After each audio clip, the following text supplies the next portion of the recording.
आज बच्चों हम लोग परिमेय संख्याओं के गुणधर्म के बारे में सीखेंगे। आज हम लोग प्रॉपर्टीज ऑफ रेशनल नंबर के बारे में जानकारी करेंगे।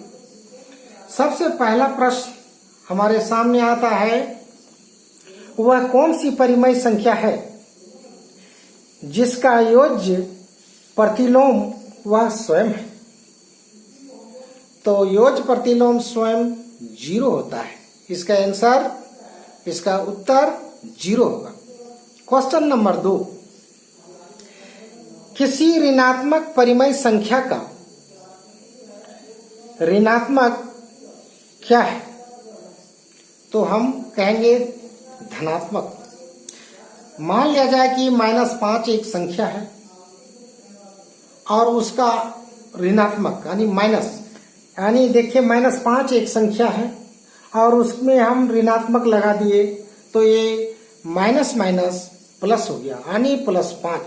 इस तरह से कोई भी संख्या अगर 2 माइनस हो जाता है तो वैसी स्थिति में वो धनात्मक हो जाता है यानी प्लस हो जाता है।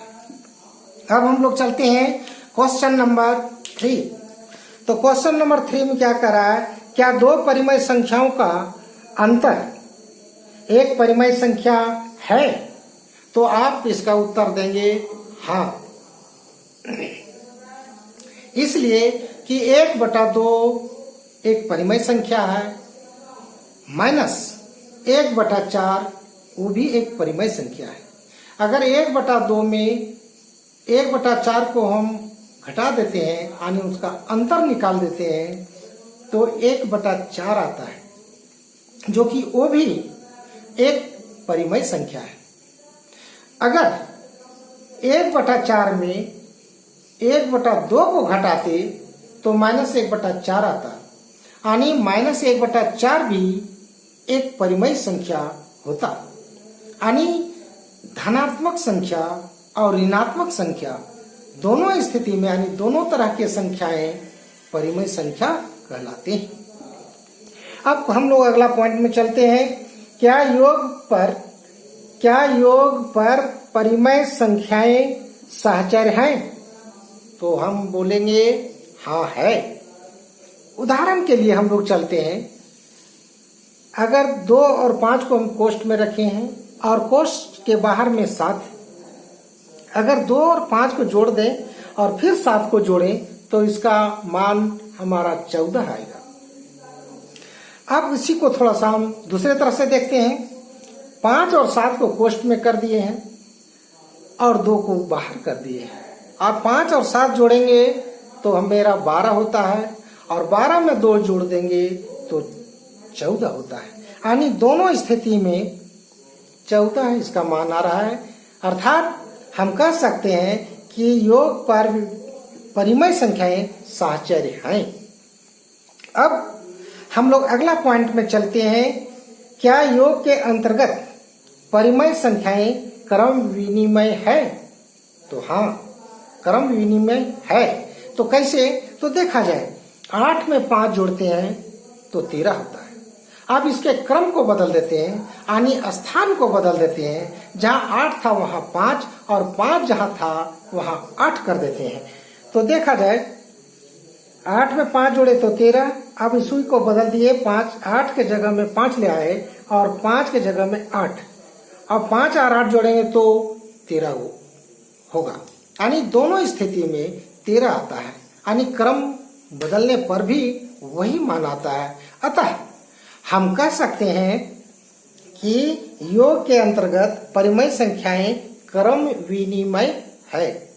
अब हम अगले पॉइंट में चलते हैं, क्या व्यकलन के अंतर्गत, व्यकलन यानी घटाव होता है, क्या व्यकलन के अंतर्गत परिमेय संख्याएं क्रम विनिमय है? तो हम उत्तर देंगे नहीं। कैसे नहीं? अब देखा जाए, अगर 8 में हम 3 घटाते हैं, 8 में हम 3 घटाते हैं तो इसका मान 5 आता है। अब हम क्रम को बदल देते हैं, स्थान को बदल देते हैं। क्रम को बदलने से जैसे 3 जो है वो हम 8 के जगह में ले आए और 8 को हम 3 के जगह में ले गए। अब 3 में 8 जाएगा तो -5 आएगा। तो क्या दोनों स्थिति में इसका मान बराबर है? नहीं, यहाँ एक प्लस आ जाता है और एक माइनस आ जाता है। मान सही है लेकिन उसके चिन्ह में अंतर आ जाता है, अतः वो व्यकलन के अंतर्गत परिमेय संख्याएं क्रम विनिमय नहीं है। अब हम अगले पॉइंट में चलते हैं। क्या व्यकलन के अंतर्गत परिमेय संख्याएं सहचर हैं? तो हम उत्तर देंगे नहीं, सहचर कभी नहीं हो सकता है। कैसे नहीं हो सकता है, थोड़ा देखा जाए। 6 में माइनस हमको 4 - 2 कर रहे हैं, तो इसका मान बराबर 6 का 6 रह गया और -4 घटा 2 2 आया। अब 6 में हम 2 घटा देंगे तो 4 आता है। अब हम क्या करते हैं, 6 और 4 को कोष्ठ के अंदर लाए और 2 को बाहर कर दिए। अब 6 में 4 गया तो 2, अब -2 है यानी 2 में 2 गया 0 यानी 0। तो क्या दोनों स्थिति में मान है? अंक वही था लेकिन उसके मान में अंतर हो जाता है। तो हम कह सकते हैं कि व्यकलन के अंतर्गत परिमेय संख्याएं सहचर नहीं है। अब हम लोग अगले बिंदु पर चलते हैं। परिमेय संख्याओं के लिए योज्य तत्समक क्या है? तो इसका होता है 0। तो परिमेय संख्याएं चाहे वो धनात्मक हो या ऋणात्मक, मैंने अभी बोल चुका हूं, संख्या धनात्मक ऋणात्मक सभी परिमेय संख्या होता है। अगर हम धनात्मक में 0 यानी 5 में अगर हम 0 जोड़ते हैं तो उसका मान 5 आता है। अगर -5 में 0 जोड़ते हैं तो -5 आता है।